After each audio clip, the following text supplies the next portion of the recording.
sino el que descendió del cielo, el Hijo del Hombre que está en el cielo. Aquí la pregunta ¿es una narración del apóstol o es una declaración de Jesús? A ver, lean el verso 12. A ver, verso 12.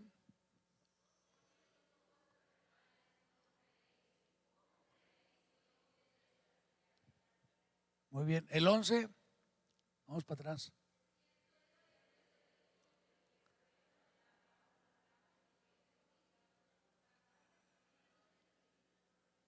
El 10.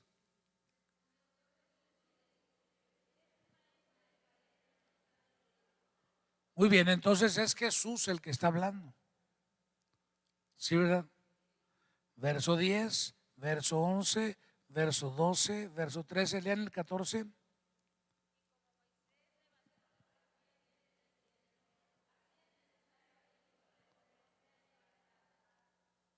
Muy bien. Pero está un poco misterioso el verso 13 porque dice que el hijo de... ¿Cómo dice ahí? A ver, léalo el 13. A ver, lean el verso 13, ponlo ahí, por favor.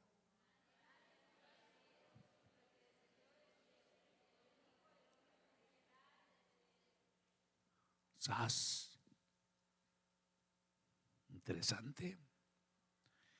Está hablando Jesús como que Él permanece junto con el Padre en el cielo, aunque anda aquí en la tierra. Y está hablando de alguna manera profética porque aún no ha muerto por nuestros pecados, porque aún no, prácticamente no se lleva a cabo la obra vicaria. Es cierto que Juan escribe el Evangelio después, pero no se nos olvide que los evangelistas recopilaron o anotaron lo que oyeron del Señor. Y en este caso Jesús está hablando. ¿Sí? Si le demos más para atrás, ¿verdad? En el capítulo 3 vamos a encontrar nosotros, ahora vamos a ir al capítulo 3 de Juan desde el verso 1. Le quiero compartir a ustedes un temita medio interesante. Dejen a ver si encuentro mi Biblia. ¿Traen Biblia ustedes? Muy bien, Evangelio de Juan dije, ¿verdad? 3. Esta escritura, como pueden ver ustedes, es donde Jesús habla con Nicodemo. ¿Es donde Jesús qué? Habla con Nicodemo. A Nicodemo el que le dijo, necesitas nacer de nuevo, al maestro de Israel. Y el maestro de Israel, Jesús le dice, cuando él le pregunta o le contesta, pues que necesita nacer de nuevo, Nicodemo dice, pero ¿cómo puede hacerse esto? ¿Verdad? ¿Cómo puede hacerse esto? Entonces Jesús le dice, eres maestro de Israel. De cierto te digo que lo que sabemos hablamos y de lo que hemos visto testificamos y no recibimos tu testimonio. Si os he dicho cosas terrenales y no creéis, ¿cómo creeréis las cosas si os dijere las celestiales? Y ahí es donde se avienta el rollo de una cosa celestial. El Hijo del Hombre permanece en el cielo. Alaban al Señor. El Hijo del Hombre permanece en el cielo. O sea, es algo difícil de entender. Si lo vemos desde la perspectiva natural, aquí lo dice Jesús. ¿Cómo puede el Hijo del Hombre estar en el cielo si anda aquí en la tierra? Bueno, la cuestión es que cuando estás conectado con Dios, no hay diferencia. ¿Sí? ¿Se acuerdan del Abraham del Antiguo Testamento que podía entrar a la presencia y estar aquí en la tierra y estar en la tierra y estar en la presencia? ¿Se acuerdan de los grandes profetas como Moisés que podían conectarse con el Eterno? Sí, y hablé de Abraham y lo hablo de Moisés. Y así le puedo hablar de Elías y de otros profetas que tenían esa capacidad de trascender. De hecho, el nombre Abraham, correctamente escrito, no se escribe con B grande, sino con B chica, sí, en hebreo, y significa el que trasciende. No es el padre de multitudes o padre enaltecido, sino el que trasciende, el que cruza los linderos de la eternidad. Y es a ese terreno donde el verbo nos quiere llevar nosotros, puesto que nos da la potestad de ser hechos hijos de Dios. Y con esa capacidad, cuando aprendemos a conectarnos con Dios, nos da la capacidad de ser personas trascendentes, de personas como luego lo dice el apóstol. El apóstol Pablo nos enseña de lo eterno, donde ya no hay, sí, diferencia entre lo eterno. Cuando dice que él quiso o juntó todas las cosas, principados, potestades, todas las cosas visibles e invisibles. O sea, ya no hay diferencia entre lo eterno y lo temporal. Eso lo dice el apóstol Pablo en los Efesios. Entonces, es muy importante que entendamos eso. ¿Y a dónde voy es a esto? Porque quiero decirles que Jesús, mientras estuvo aquí en la tierra, porque con eso empecé prácticamente con la primera escritura que leímos de Efesios. Efesios, ¿qué les dije? Que Efesios capítulo ¿qué? Efesios capítulo 4. Nomás lo estoy tanteando. Es en este capítulo donde Pablo apela a la iglesia para que vivamos en la unidad, a pesar de nuestras diferencias, a pesar de los diferentes niveles que pudiéramos tener, que caminemos con humildad y con mansedumbre, soportándonos o sobrellevándonos los unos a los otros, los débiles a los fuertes y los fuertes a los débiles, los espirituales a los carnales y los carnales a los espirituales, y así por el estilo, entendiendo que ahora somos un cuerpo en Cristo. ¿Que ahora somos qué? Un cuerpo en Cristo, y que no hay miembros más importantes que otros, que todos tenemos una función específica en el cuerpo, pero que no hay inútiles, como lo he dicho yo, en el cuerpo de Cristo, sino que cada uno tiene una función. Y luego leímos por ahí donde nos habla Pablo diciendo: pero a cada uno de nosotros nos fue dada la gracia o el don conforme la medida del don de Cristo, por lo cual dice: subiendo lo alto llevó cautiva la cautividad y dio ¿qué? Dones a los hombres. Aquí esto lo encontramos en el Salmo 68, verso 18. Dice la escritura que dio dones a los hombres y también a los rebeldes, o sea, a hombres rebeldes o mujeres rebeldes. Dios no hace excepción de personas, a todos nos dio capacidades y talentos y capacidades que originalmente Satanás podía regir y gobernar, y nosotros vivíamos gobernados por el temor a la muerte, vivíamos sujetos al diablo. Obviamente, cuando Cristo va y pelea esta batalla contra Satanás, porque muchos piensan, o algunos pensarán, que es una cuestión donde no sucedió nada mientras Jesús está muerto, o el verbo está muerto. El verbo jamás muere. El verbo jamás muere. Deja el cuerpo y pasa a otra situación, entra de vuelta al proceso, entra de vuelta a lo que es la eternidad, y desciende, según leemos nosotros, porque luego aquí encontramos al apóstol diciendo que el que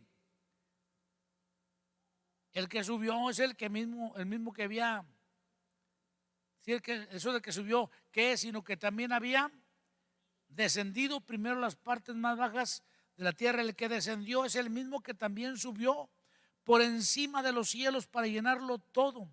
Y él mismo, el que subió,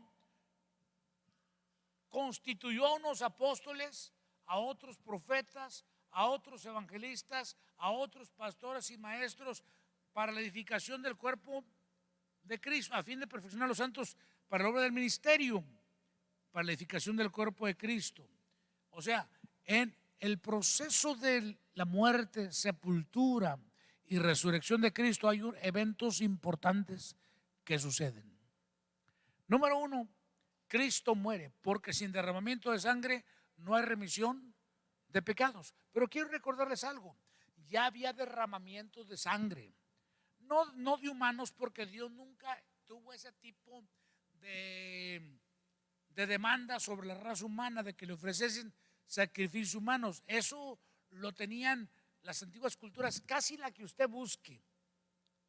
Inclusive en los montes del Vaticano, por allá en Roma, antiguamente se sacrificaban hombres y mujeres.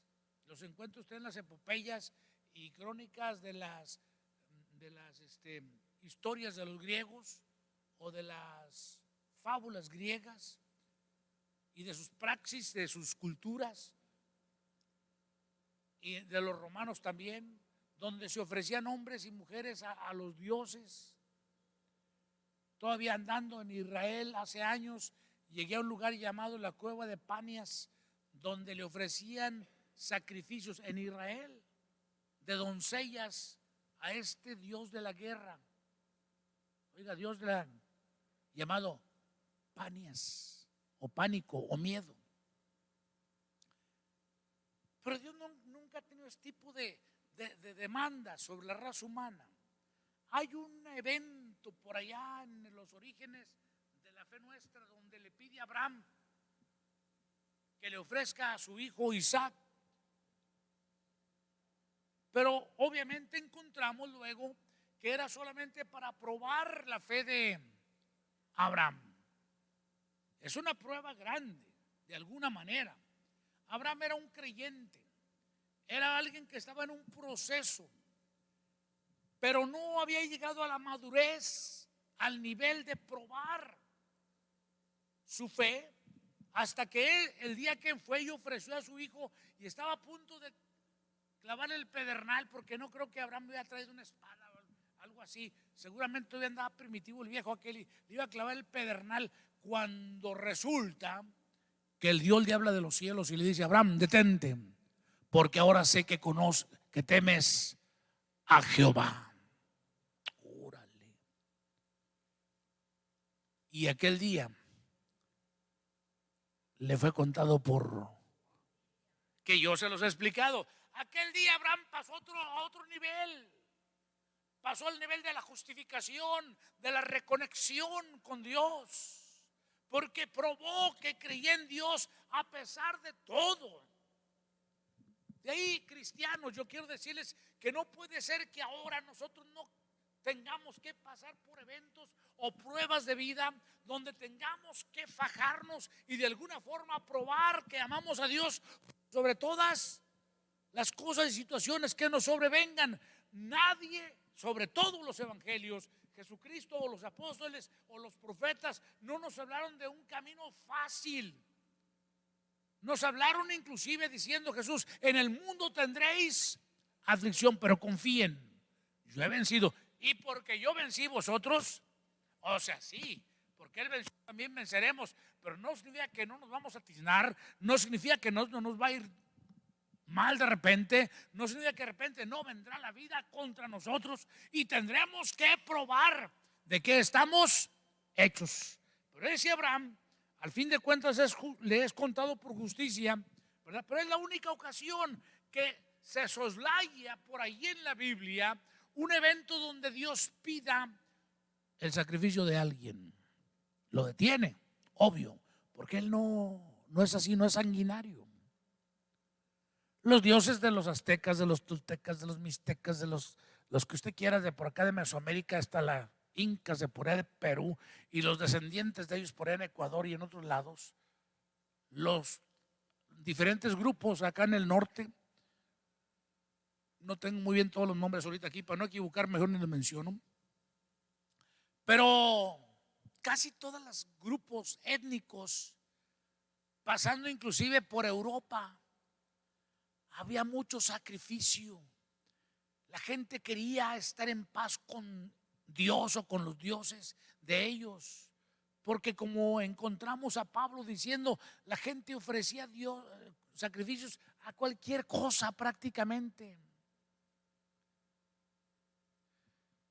Pero ahora Dios espera que nos reconciliemos con Él. Y mientras está el proceso de la muerte de Cristo, o sea, el cuerpo está ahí, depositado en una tumba prestada, porque obviamente no era algo permanente.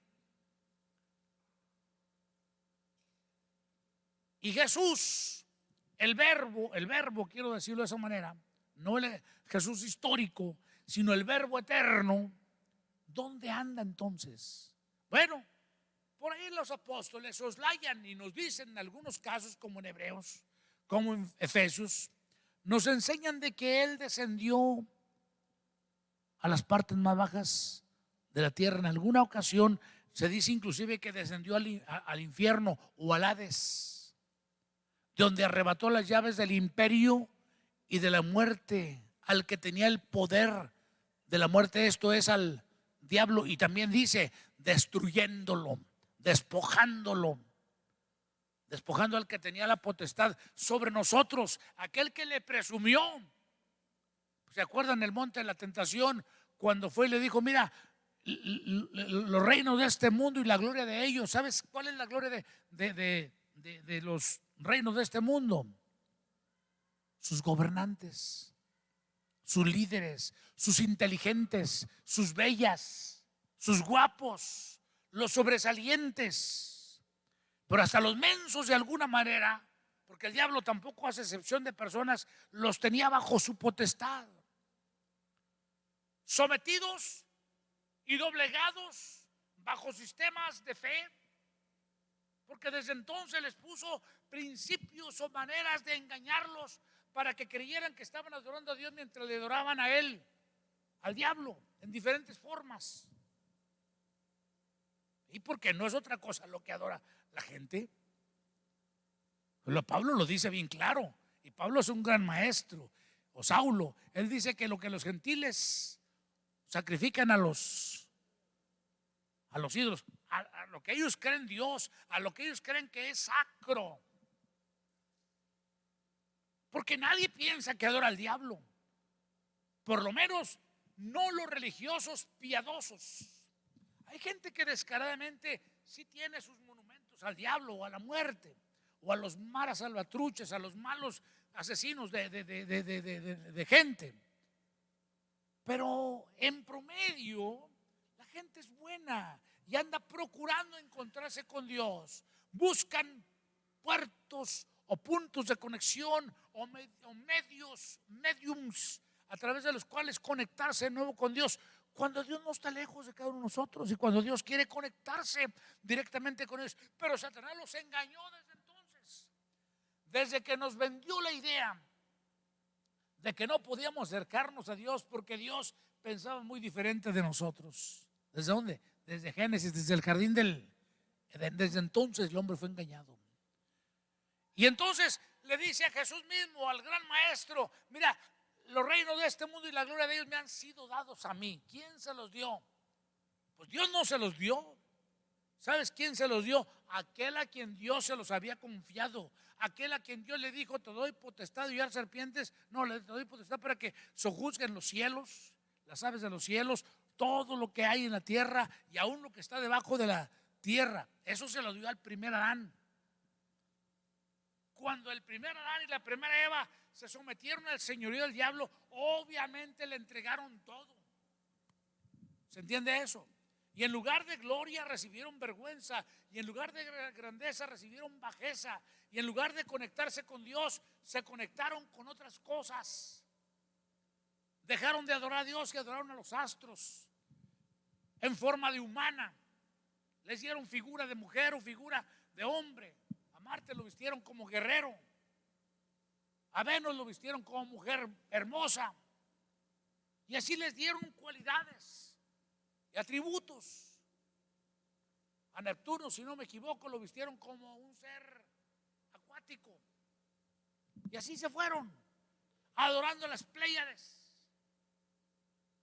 en lugar de adorar al Creador. ¿Sabes qué es lo que nos llevó a adorar cosas? Y ya lo más elevado pues eran los astros, nuestra propia indignidad. Nos habíamos alejado de Dios. Pero Dios decidió, la Biblia dice que de tal manera amó Dios al mundo, a la gente, que Él envió a su Hijo unigénito, y el Verbo vino por propia voluntad a buscar y salvar lo que se había perdido y a reconciliarnos con Dios.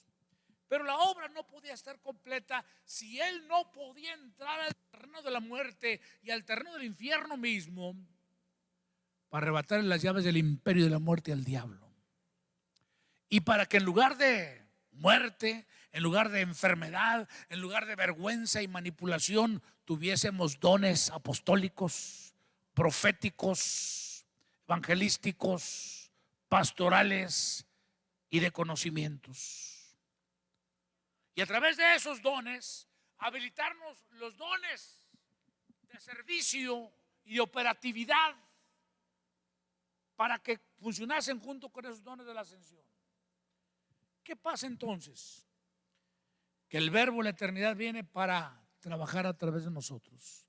Entonces, ¿qué pasa entre la muerte de Cristo y la resurrección? Porque es otro punto. Les dije, no hay sin derramamiento de sangre no hay perdón de pecados, pero ha habido derramamiento de sangre de animales. Había un tabernáculo y un templo en los tiempos de Jesús donde sacrificaban animales al por mayor, porque a la gente se le hizo fácil pensar: peco y llevo un borrego, peco y llevo una tórtola, peco y llevo lo que sea. La gente se acostumbra a negociar, a comprar y vender. Muchas religiones es de lo que viven, de que la gente viva en pecado y viva en indignidad, porque entonces les puedes vender la salvación. Hay inclusive uno que otro mañoso de los evangelios, ¿verdad?, que te tergiversan la Biblia diciendo: y pagarás por todo lo que quieras. Y entonces la gente le dice: tienes que dar dinero para salvarte. Hermano, si el dinero salvara, en vano había muerto Cristo. De menso se deja matar si sabía que el dinero arreglaba todo. Pero él sabía que el dinero no arregla nada. Por eso vino a morir por ti. Por eso vino a entregarse en la cruz del Calvario por amor a ti. Y por eso descendió al infierno, porque no era nomás morir por morir. Era un trámite.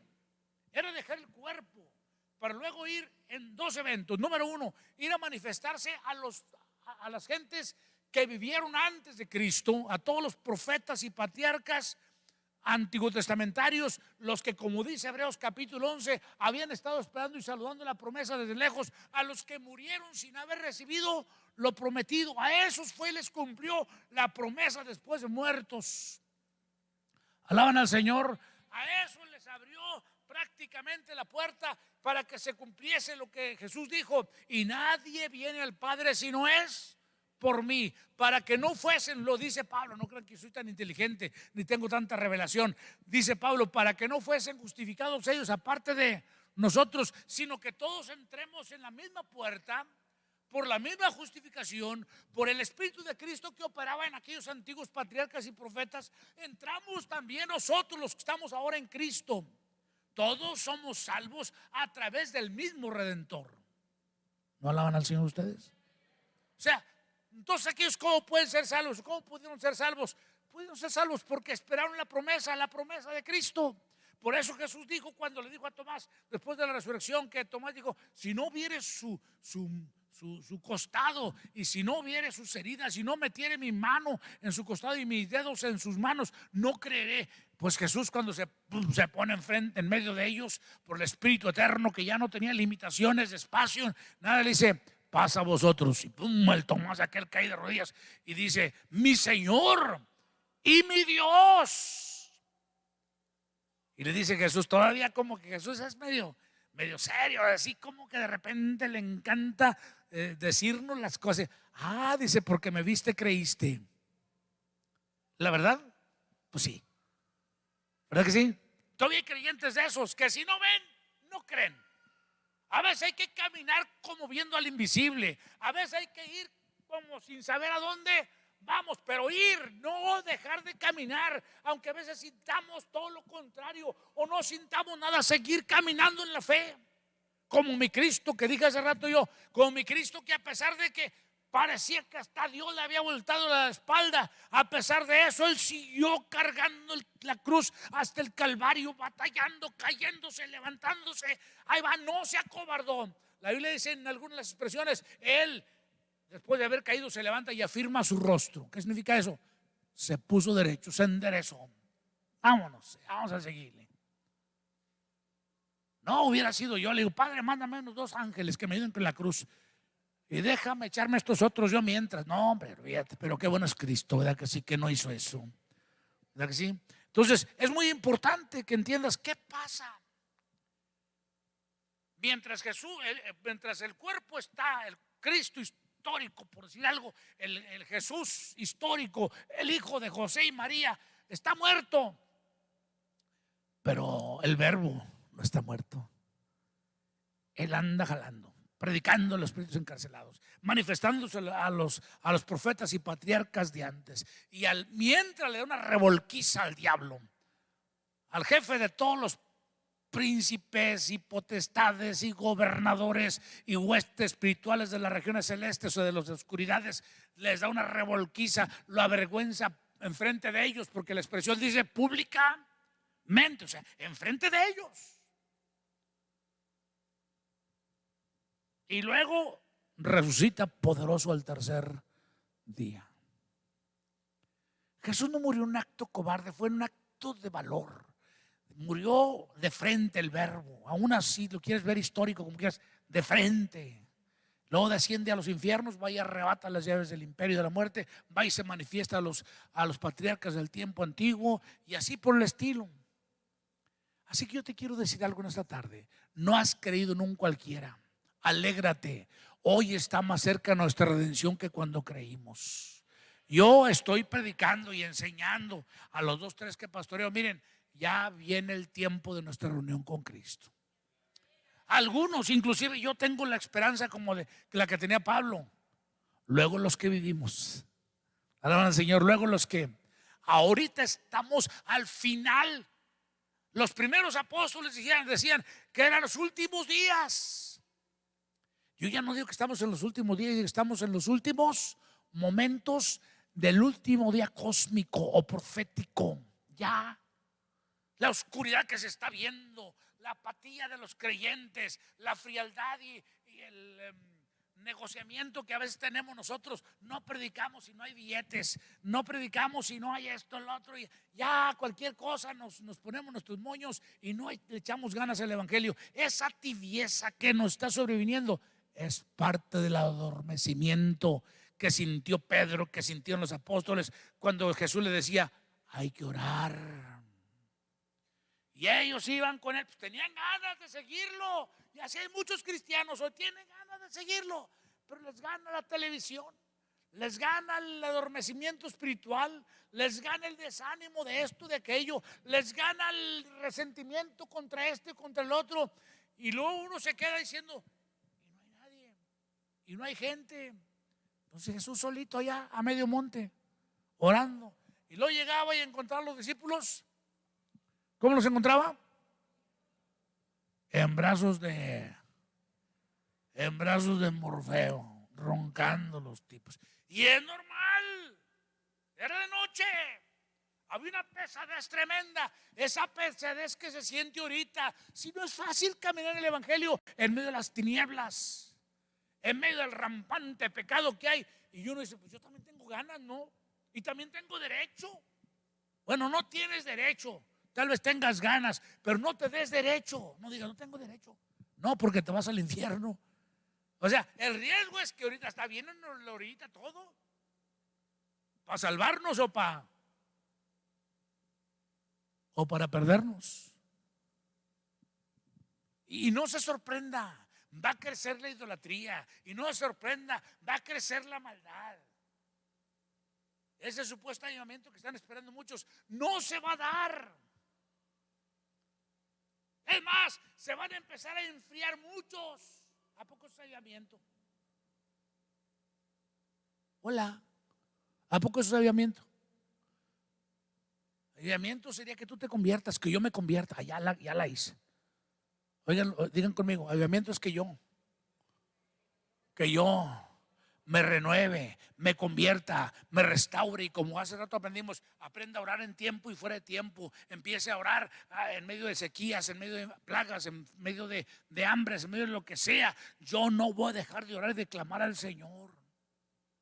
Pero honestamente, a veces nos va muy mal y nos jala el esposo o la esposa o los hijos: ¿ya qué vas? Tú ni te alivias. ¿Ya qué vas? No te funciona. Mejor vente acá y báilale al mono este o aquel mono y órale. Y tú ves que la gente se anda tomada o en drogas y como que no se enferman. Hola, ¿cómo que no? ¿Les duele? Nada. No te preocupes, ya viene el Redentor por su iglesia. Él no murió en vano y no descendió al infierno a cualquier cosa. Por eso yo siempre he dicho, y con esto concluyo, el diablo es un personaje derrotado. A él le quitaron los pocos rangos que le quedaban. Sí, a mí me enseñaron cuando era jovencito que al diablo no se le debía ni decir nada, porque ni Gabriel o quién, ni Miguel, perdón, se atrevió a proferir maldición. Sí, pero me están hablando de historia patria, hombre, de historia precolombina, de historia prehistórica, cuando no existía la historia. Pero ahora que vino Cristo, Cristo es superior a Miguel y a Gabriel y a Rafael y a Juan Gabriel y a todos. Él es superior a todos. Él fue y le dio una tutaniza a la mera casa y luego subió a lo alto y lo llevó cautivo al tremendo diablo. Y a nosotros, en lugar de cautividad, nos dio dones y talentos y bendiciones para morar en nosotros. Porque ahí dice el Salmo 68, 18: para que more en ellos Jehová Dios. Ahí léalo. Para que more en ellos Jehová, para vivir en ti. Al final de cuentas es eso. No es que seas el que echa fuera demonios, no es el que sanas enfermos, no es la finalidad, no es esa. Si lo haces, qué padre. Pero la finalidad es que Dios viva en ti. Dígalo conmigo, la finalidad es que, dígalo, la finalidad ¿cuál es? Que Dios vive en mí. No es que me exalte y que yo echo fuera demonios y que los hermanos digan, hombre, ese hermano por donde pasa milagros. No, eso es lo de menos. Qué bueno que pase, pero lo importante es que Él more en mí, para que more en ellos Jehová Dios. Y es lo que Él quiere, morar en ti. Entonces, esta tarde yo quiero invitarte que ese sea tu finalidad. Los antiguos patriarcas y profetas esperaron la promesa, y por eso Jesús dijo en algún momento, cuando Tomás dijo, mi Señor y mi Dios, dijo, porque me viste, creíste. Pero más bienaventurados los que no vieron. No se refería a nosotros, esta generación, ni la pasada ni la antepasada, porque hubiera dicho, más bienaventurados los que no verán y creerán. Porque dijo, más bienaventurados los que no vieron. Felices los que no vieron, pero creyeron y ya resucitaron. Porque sabes que cuando Jesús resucitó, detrásito de él se levantaron todos y andaban por ahí vagando, testificando. Y un momento dado todos fueron arrebatados y estaban a medio cielo, según Mateo 27, 49 y 50. Y según Hechos capítulo 1, y según Hebreos capítulo 12 verso 1, y según otras escrituras que no les voy a dar. Pero ¿sabes qué? Esos fueron fieles. No vieron, pero creyeron. Y qué difícil sería creer en un Cristo que no había venido, una promesa que no se cumplió. Hoy tenemos la historia. No solo Josefo, muchos otros hablaron del verbo. ¿Sabías tú eso? Extra bíblico, o sea, no estoy hablando de la Biblia. Entonces, no nos resta más que creer en el verbo. Ya estamos aquí, hermanitos. Digan conmigo, ya estamos aquí. No podemos cuartearnos en esta hora. Tenemos que seguir remando, aunque de repente Jesús no aparezca o lo veamos como un fantasma. El que ha de venir, vendrá. Él viene y no tardará. Póngase de pie. El Cristo de los siglos está en los cielos ahorita. Anda, porque créame que aún el infierno mismo, al fin de cuentas, hace tiempo le dije a ustedes, ¿saben quién es el rey del cielo y el rey del infierno? Se llama Jesucristo. Él fue y le metió sus bofetadas al diablo. Le quitó la grandeza, que dijo, mira, todo esto es mío, ya no le pertenece nada. Tú ya no le perteneces. La gente que anda ahí, pobrecita, en diferentes situaciones, ¿sabes por qué andan así? Porque no han tomado la luz del evangelio. Los que se pierden porque no les ha alumbrado la luz del evangelio. No quieren. Porque el engaño de las religiones los sigue manteniendo cautivos. Eso es lo que le ha funcionado a Satanás por tantos años. El evangelio entra en ese coro de tantas religiones. El evangelio no lo trajo Satanás. El evangelio lo creó el Padre Eterno y lo envió a través de su Santísimo Hijo. Alaban a Dios. Levanten las manos y denle gracias a Dios por su Santísimo Hijo y por la obra del Calvario. Padre, en esta hora te bendecimos. Yo bendigo a cada hombre, a cada mujer. Oro que la gracia de tu presencia les asista y que podamos vivir cada día valientemente en esta fe, aún cuando parece tan difícil por causa de la incredulidad, por causa de la persecución que hay contra los que predicamos la fe, por causa del rampante pecado contra el que parece que no podemos hablar de ninguna manera. Pero podemos hablar acerca de Jesucristo y de su poder para deshacer las obras del diablo. Establezco la gracia sobre mis hermanos y oro que les vivifiques para vivir en tu bendición. Por Cristo Jesús. Gracias. Gracias, Padre, por Cristo. Gracias, Cristo, por entregarte por mí. Gracias, Espíritu Santo, por resucitar al Verbo en la eternidad. Aleluya. Y hoy podemos tener la esperanza bienaventurada de nuestra reconexión y reunión de nuevo con Él. Estamos en espera de ese momento glorioso, cuando nuestro cuerpo mortal será vestido de inmortalidad, cuando lo corruptible será vestido de incorrupción, cuando seremos arrebatados para encontrarnos contigo en los aires. Y te damos la gloria por Cristo Jesús. Amén. Que el amor de Dios, la gracia del Señor Jesús y la comunión del Espíritu Santo sea con todos ustedes. Mañana